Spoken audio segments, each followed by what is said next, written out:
প্রথমেই বলতে চাই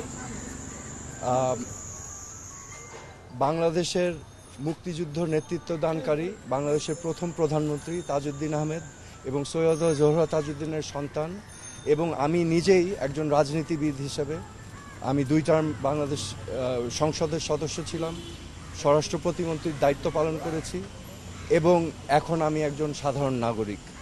আমি আজকে এই ব্যাকগ্রাউন্ড এবং একজন সাধারণ নাগরিক হিসাবে আমি ডিবি অফিসে এসেছি, কারণ আমি বাংলাদেশের সকল মানুষের মতোই বাংলাদেশকে নিয়ে উদ্বিগ্ন বোধ করছি। আজকে এই পরিস্থিতি নিয়ে উদ্বিগ্ন বোধ করছি, কারণ আমি জানি বাংলাদেশের সকল মানুষ জানে যে আমরা মহান মুক্তিযুদ্ধ করেছিলাম একটি সোনার বাংলাদেশের জন্য, যেই সোনার বাংলাদেশে ন্যায় বিচার থাকবে, যেই সোনার বাংলাদেশে মেধা দিয়েই যাচাই হবে যোগ্যতা, যেই সোনার বাংলাদেশে গরিব ধনী সকলের জন্য মৌলিক অধিকার থাকবে, বাক স্বাধীনতা থাকবে, চিন্তার স্বাধীনতা থাকবে। আজকে আমি মনে করছি যে আমাদের সকলেরই এই অধিকারগুলো ক্ষুণ্ণ হচ্ছে মারাত্মকভাবে। আজকে আমরা জানি যে এখানে কোটা আন্দোলন হয়েছে, কোটা সংস্কার আন্দোলন হয়েছে এবং এই কোটা সংস্কার আন্দোলন নিয়ে আমাদের দেশে একটি অশান্তিপূর্ণ পরিস্থিতি বিরাজ করছে। এখানে শত শত মানুষ নিহত হয়েছে, নিরীহ 5 বছরের বাচ্চা থেকে শুরু করে 8, 10, 15, 16 ছাত্র, সাধারণ মানুষ সহ অনেক মানুষের প্রাণহানি হয়েছে এবং এটা আমাদের সবাইকে ক্ষত করেছে, আমাদের বিবেককে নাড়া দিয়েছে। এই বিবেকের নাড়ার কারণেই আজকে আমি ব্যক্তিগতভাবে ডিবি অফিসে এসেছি। কেন এসেছি? আমি ডিবি প্রধানের কাছে 3টা প্রশ্ন নিয়ে এসেছিলাম। আমার প্রথম প্রশ্ন ছিল যে এই 6 জন সমন্বয়কারীকে গ্রেফতার করা হয়েছে নাকি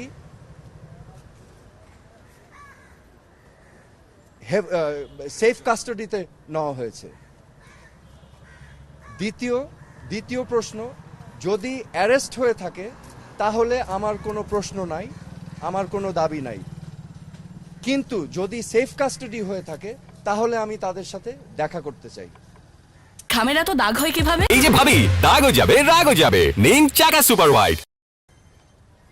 ডিবি প্রধান আমাকে পরবর্তীতে ঊর্ধ্বতন কর্মকর্তার কথা বলে উনি আমাকে জানিয়েছেন যে এই 6 সমন্বয়কারী যেহেতু তাদের নিরাপত্তা নিয়ে উদ্বিগ্ন ছিল সেই কারণে তাদেরকে সেফ কাস্টাডিতে নেওয়া হয়েছে। এই কথা শুনে আমি প্রশ্ন করেছিলাম যে আপনারা কিভাবে বুঝলেন যে তারা উদ্বিগ্ন তাদের নিরাপত্তা নিয়ে? তারা কি আপনাদেরকে জানিয়েছিল, রিকোয়েস্ট করেছিল? আমাকে তখন তিনি জানিয়েছেন না, ওনারা বুঝতে পেরেছেন মনিটরিং করে। সো যেহেতু তারা সেফ কাস্টাডিতে, আমি তখন রিকোয়েস্ট করলাম আমি তাদের সাথে দেখা করতে চাই। তো প্রতি উত্তরে আমাকে জানানো হয়েছে যে দেখা করতে চাইলে ঊর্ধ্বতন কর্তৃপক্ষের পারমিশন নিয়ে আমার দেখা করতে হবে তাদের সাথে। আমার তৃতীয় প্রশ্ন ছিল তাদেরকে কখন সেফ কাস্টাডি থেকে মুক্তি দেওয়া হবে।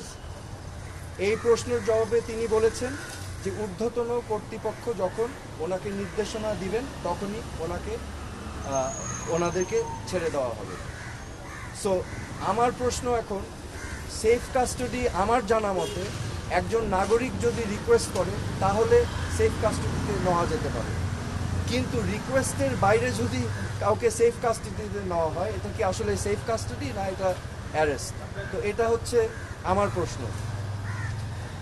এখানে আমি আপনাদের সম্মুখে স্পষ্টভাবে বলতে চাই, এই ছাত্র আন্দোলন, কোটা সংস্কার আন্দোলন নিয়ে যে সকল ক্ষয়ক্ষতি হয়েছে, ক্ষয়ক্ষতি কিছুই না। ক্ষয়ক্ষতি কেন কিছু না?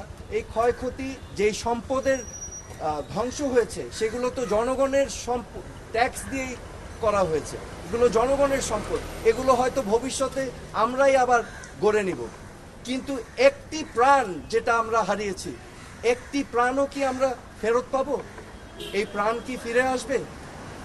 আমাদের মনে রাখতে হবে মুখ্য জিনিসটা কি, প্রাণের মূল্য কিন্তু কোটি কোটি কোটি কোটি কোটি টাকার থেকেও অনেক বেশি, তা অমূল্য।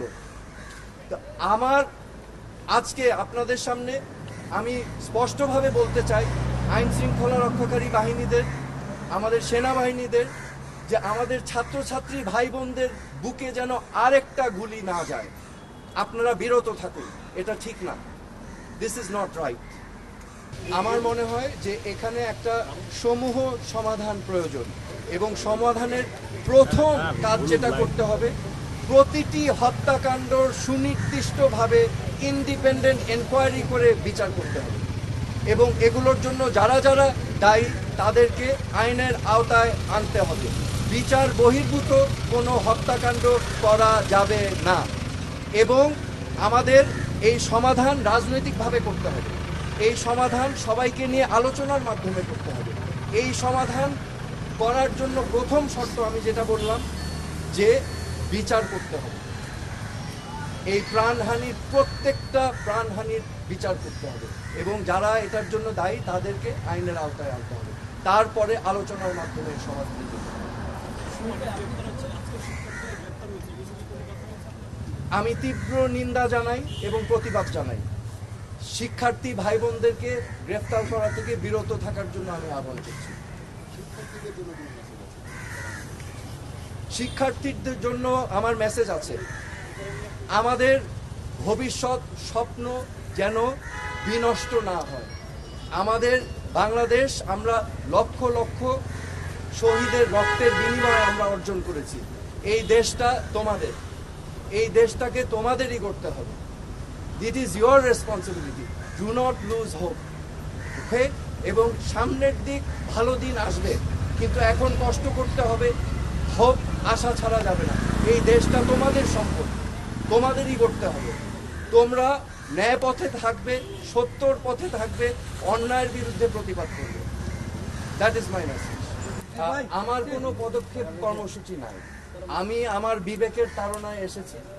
আমি যেটা আমি দেখছি চারিপাশে মানুষ যেই প্রশ্নগুলো করছে, যেই জবাবগুলো চাচ্ছে, আমি সেটাই জানতে এসেছি একজন নাগরিক হিসাবে। কিন্তু আমি বলেছি আমার একটা পরিচয় আছে, এই দেশের উপর আমারও হক আছে এবং সবার হক আছে। সো আমি সেই জন্যই এসেছি।